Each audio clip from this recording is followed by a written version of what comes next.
Hello friend, मैं हूं नितेश कुमार। आप सभी को स्टूडेंट स्टडी सेंटर में स्वागत करता हूं। तो चलिए मैं आज आप सबों के बीच इम्पोर्टेंट हिंदी व्याकरण का इम्पोर्टेंट चैप्टर लेकर उपस्थित हूं।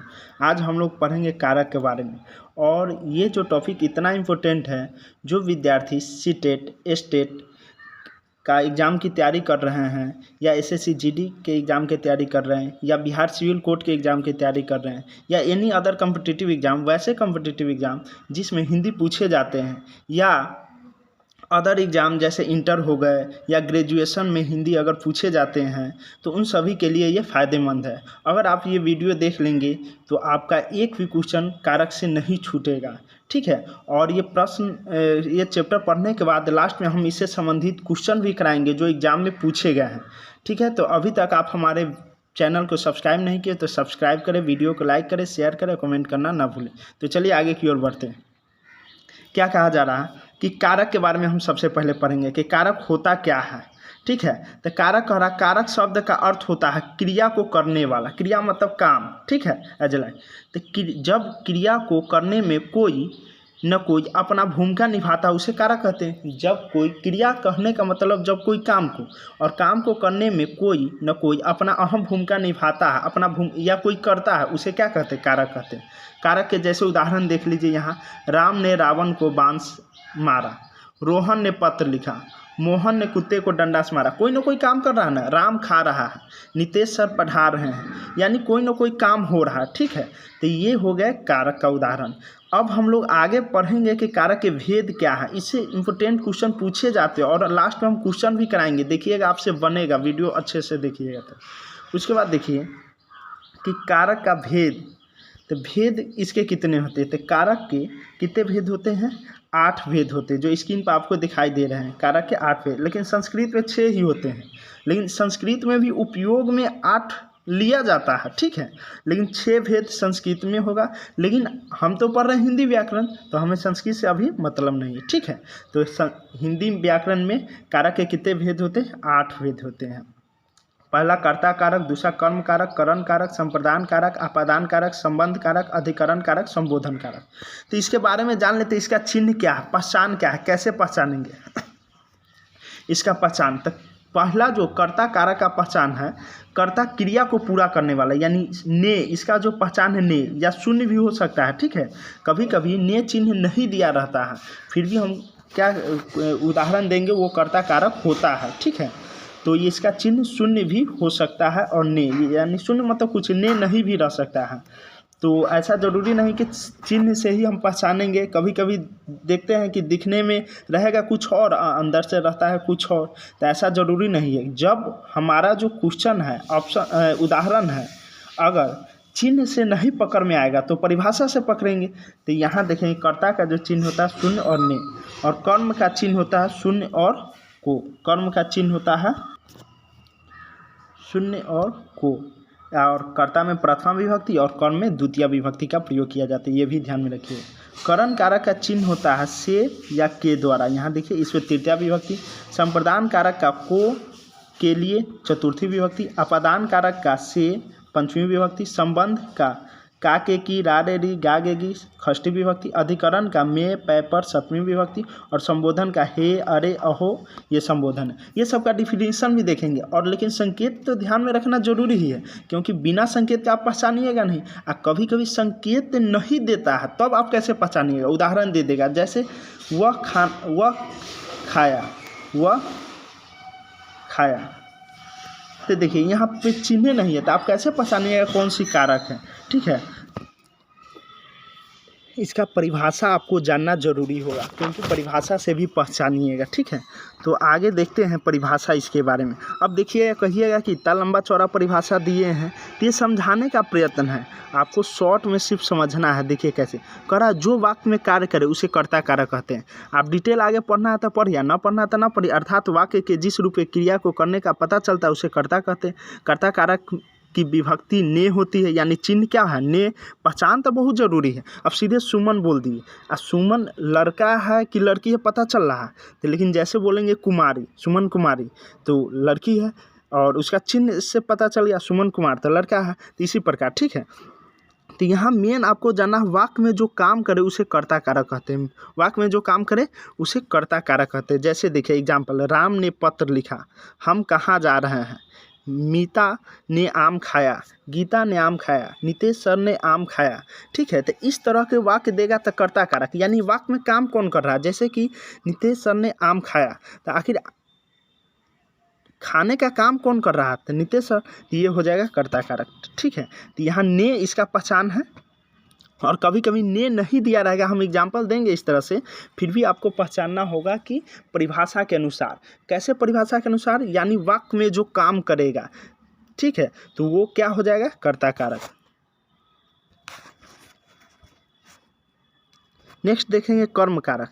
तो कर्म कारक में लिखा है, जिस व्यक्ति या वस्तु पर क्रिया का प्रभाव पड़ता हो उसे कर्म कारक, यानी सिंपल सी भाषा में कहने का मतलब है, कर्ता द्वारा किए गए क्रिया का फल जिस पर पड़ेगा उसे कर्म कारक कहते हैं। यानी कोई काम कर रहा है, उसका फल किसी और चीज़ पर पड़ रहा है, तो वो क्या हो गया, कर्म कारक हो गया। जैसे अध्यापक छात्र को पीटता है, और कर्म कारक का चिन्ह होता है को। ठीक है, तो अध्यापक जो काम कर रहा है, क्या काम कर रहा है, पीटने का, किसको, तो छात्र को। ठीक है, जैसे सीता फल खाती है, तो सीता खाने का काम कर रहा है, लेकिन क्या खाने का काम कर रही, फल, आम हो सकता है, अमरूद हो सकता है, अनार हो सकता है। ठीक है, तो यहाँ कर्म कारक हो जाए। अमर सितार बजा रहा है, अमर सितार बजा रहा है, तो यहाँ जो हो गया, क्या हो गया, कर्म, यानी अमर बजा क्या रहा है, तो सितार बजा रहा है, तो यहाँ कर्ता द्वारा किया गया क्रिया का फल किस पर पड़ रहा है, सितार पर, तो ये हो जाएगा कर्म कारक। ठीक है, आगे देखेंगे करण कारक।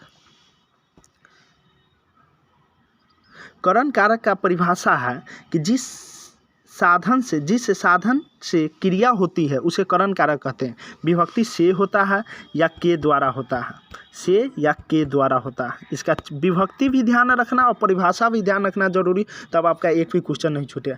तो इसका चिन्ह से और के द्वारा होता है। कहिएगा कि जब हम पांचवा विभक्ति में आएंगे तो अपादान का भी चिन्ह से होता है और करण का भी चिन्ह से होता है। तो हम आपसे क्वेश्चन पूछ दिया जाए कि बच्चे गेंद से खेल रहे हैं, तो आप कैसे पता चलेगा चिन्ह से कि ये करण कारक है कि अपादान कारक है, तो आपको परिभाषा से पकड़ना होगा। ठीक है, जैसे आपको दे दिया बच्चे गेंद से खेल रहे हैं, ठीक है, काहे कि करण कारक का परिभाषा होता है जिससे साधन या माध्यम का बोध हो उसे करण कारक कहते हैं। जैसे वह बस से स्कूल जाता है, राम रथ से रणभूमि में गए, वह कलम से लिखता है, तो माध्यम का बोध होगा।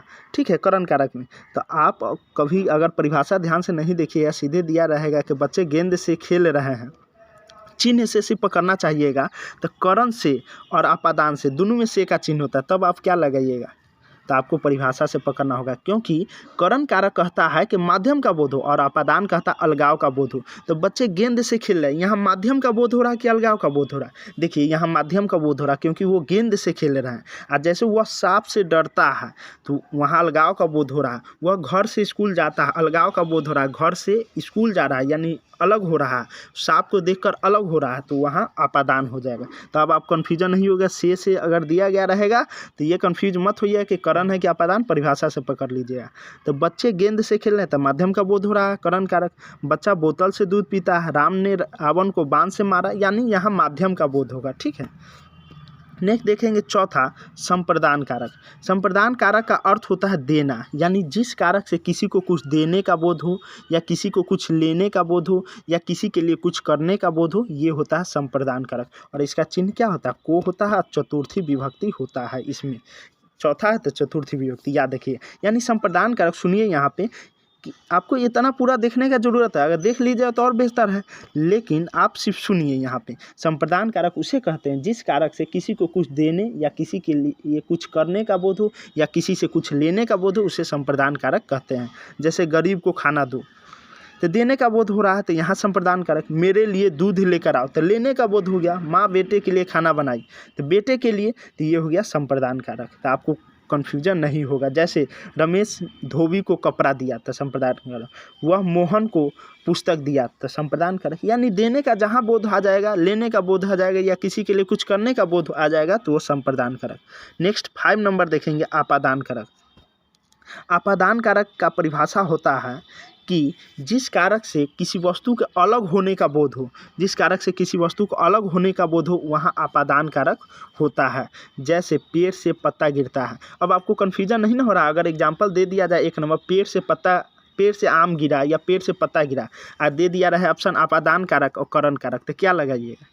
तो कहिएगा, कन्फ्यूजन में पड़ जाइए। अरे करण में भी से का चिन्ह होता है, करण से, और अपादान में भी चिन्ह होता है से, तो आप कंफ्यूज हो जाइए। तो देखिए, जब चिन्ह से पकड़ में ना आए ना तो परिभाषा देखिए। अब हमारे माइंड में आ रहा है करण भी हो सकता है अपादान भी, तो चिन्ह से तो पकड़ में नहीं आया क्योंकि दोनों में से है। तो करण का परिभाषा होता है माध्यम का बोध हो, और अपादान का परिभाषा होता है अलगाव का बोध हो। सिंपल सी शॉर्ट एकदम पकड़िए, परिभाषा रटने की जरूरत नहीं। तो यहाँ देखिए, पेड़ से आम गिरा, अलग होने का बोध हो रहा है कि माध्यम का, तो आप पकड़ लीजिए अलग, क्योंकि पेड़ पर पहले आम था, पेड़ से टूटकर अलग हो गया, तो यहाँ अपादान। हाथ से छड़ी गिर गई था, माध्यम अलग होने का बोध था। सुरेश शेर से डरता है, जैसे शेर को देखिएगा अलग भागेगा, दूर भागेगा कि नज़दीक जाइए, बताइए आप ही। तो ये हो जाएगा अपादान कारक। तो हमें उम्मीद है कि आप गलती नहीं कीजिए। अपादान का में पंचमी विभक्ति का प्रयोग किया जाता है, ठीक है। आगे देखेंगे संबंध कारक।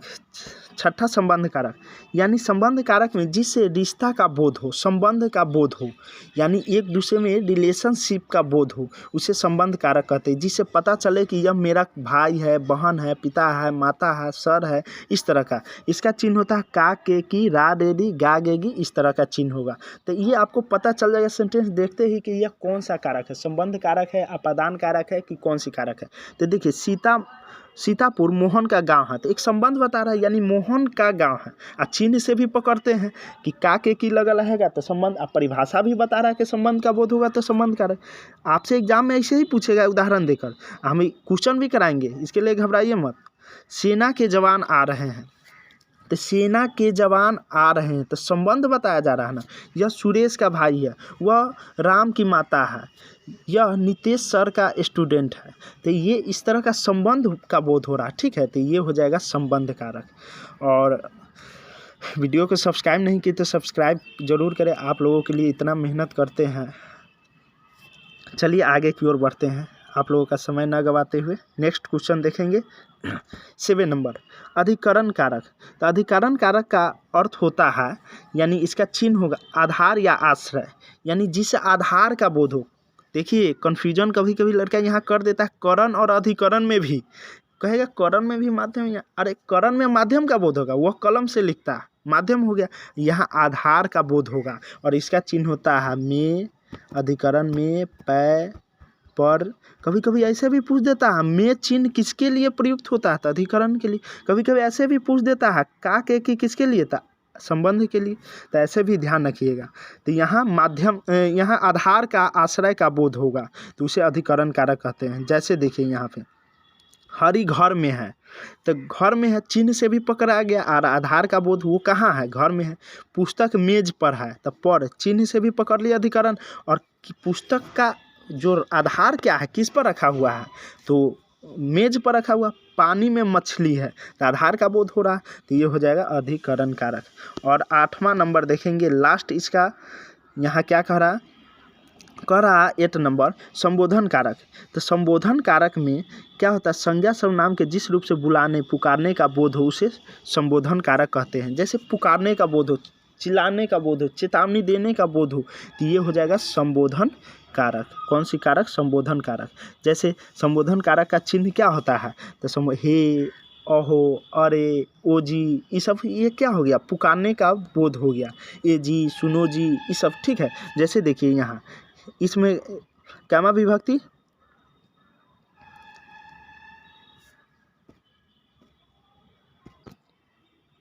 इसमें जो विभक्ति होता है संबोधना, यानी प्रथमा विभक्ति का ही प्रयोग करते हैं। जैसे संस्कृत में देखते हैं ना, संबोधन में जैसे प्रथमा में आता है बालकः, बालकौ, बालका।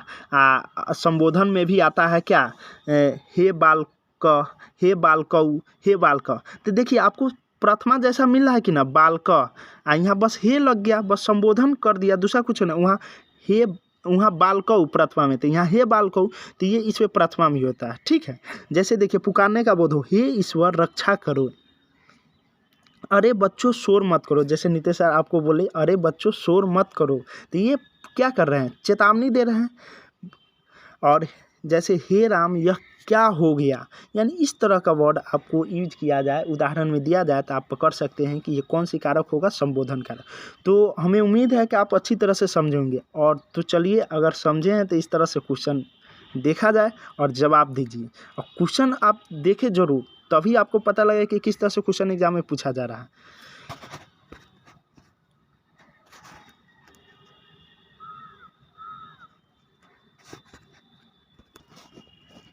चलिए तो क्वेश्चन पे आते हैं, और यह क्वेश्चन एग्जाम में पूछा गया है, ठीक है। यहाँ वीडियो की क्वालिटी आपको थोड़ा डाउन दिख रहा होगा, क्योंकि ये सब क्वेश्चन आपको दूसरे जगह से लाकर यहाँ पे स्क्रीनशॉट खींचकर बताया जा रहा है। और ये देखिए कि आपको बताने का प्रयत्न करें, जैसे कि ये पूछा हुआ क्वेश्चन है, वहाँ से आपको क्वेश्चन को लाकर दिया जा रहा है कि आप देखिए कि हमसे बन रहा है कि नहीं बन रहा है। जैसे देखिए, फर्स्ट क्वेश्चन है कि वह कुल्हाड़ी से वृक्ष को काटता है, कारक बताइए। देखिए पूछा हुआ है, तो वह कुल्हाड़ी से, अब आप कन्फ्यूजन नहीं होइएगा कि से आ जाएगा तो करण कारक होगा कि अपादान कारक होगा। आपको इस तरह का कन्फ्यूजन आएगा कि नहीं ना आएगा कि अपादान होगा कि करण। तो अपादान में अलग होने का, यहाँ अलग होने का थोड़े बहुत है। वह कुल्हाड़ी से पेड़ को काट रहा है, यानी पेड़ को काटने का माध्यम हो गया कुल्हाड़ी। यहाँ कौन सा कारक हो गया जाएगा, करण कारक। देखिए को किस कारक का विभक्ति है, तो हम बताए हैं चिन्ह पूछ देता है, तो को किस कारक का यहाँ विभक्ति चिन्ह है। तो यहाँ देखिएगा,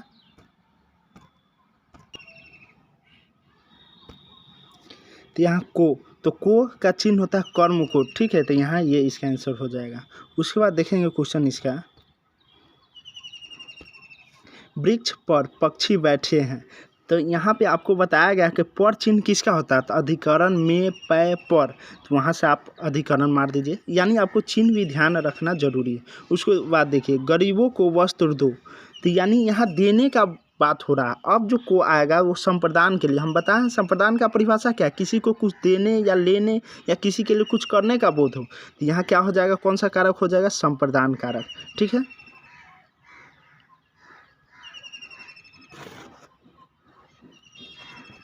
नेक्स्ट देखेंगे, गरीबों को वस्त्र दो, ये हो गया कौन सा कारक, संप्रदान कारक। कौन सा कारक हो जाएगा, संप्रदान कारक। गरीबों को वस्त्र दो वाक्य में कारक है, तो देने का यहाँ बोध हो रहा है, तो ये संप्रदान कारक। लोग सांपों से बहुत डरते हैं, तो यहाँ बताइए से करण के लिए से आया कि अपादान के लिए। अपादान में जुदाई होता है ना, क्या जुदाई अब हमसे न सहाय, यानी जुदाई में क्या होता है, अलगाव होता है। तो यहाँ देखिए, लोग सांप को देख कर अलग होगा कि न दिख जाएगा, बताइए। अरे तो ये अलग होगा, तो ये अपादान कारक हो जाएगा। आगे देखेंगे इनमें से अपादान कारक की विभक्ति, तो अपादान का से होता है, तो सी नंबर हो जाएगा। नेक्स्ट देखेंगे यहाँ 7 नंबर क्वेश्चन नहीं है, तो मान लेते 7 में हम अपना से एक क्वेश्चन दे देते हैं।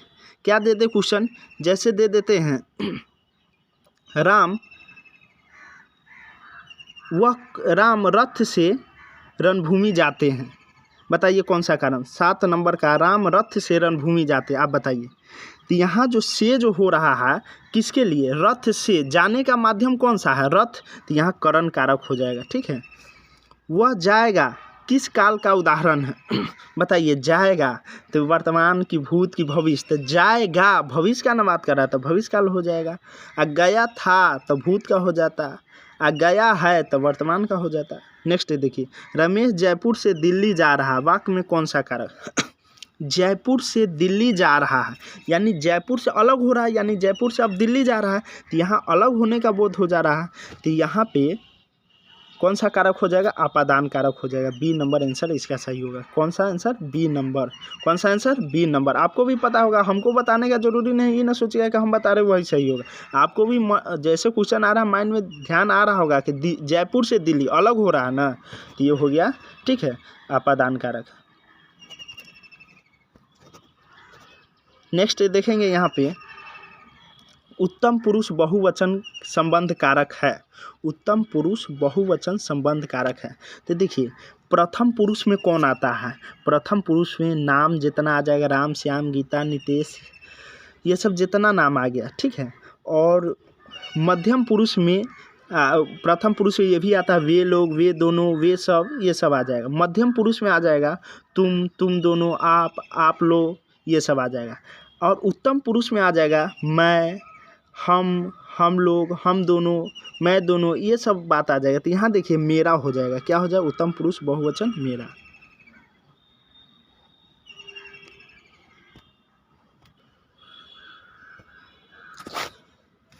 तो यहाँ आंसर हो जाएगा मेरा, ठीक है। उसका सारा जीवन मनुष्य के सेवा में बीत गया, कारक का नाम बता। उसका सारा जीवन मनुष्य के सेवा में बीत गया। यहाँ देखेंगे क्या कह रहा है,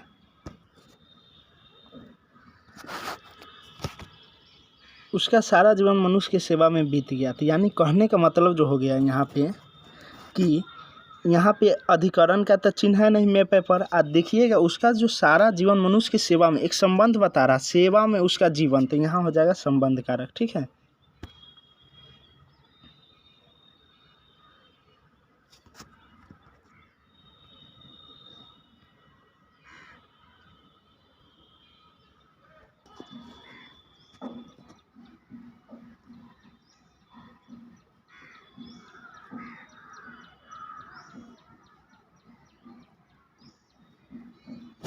चलिए यहाँ देखेंगे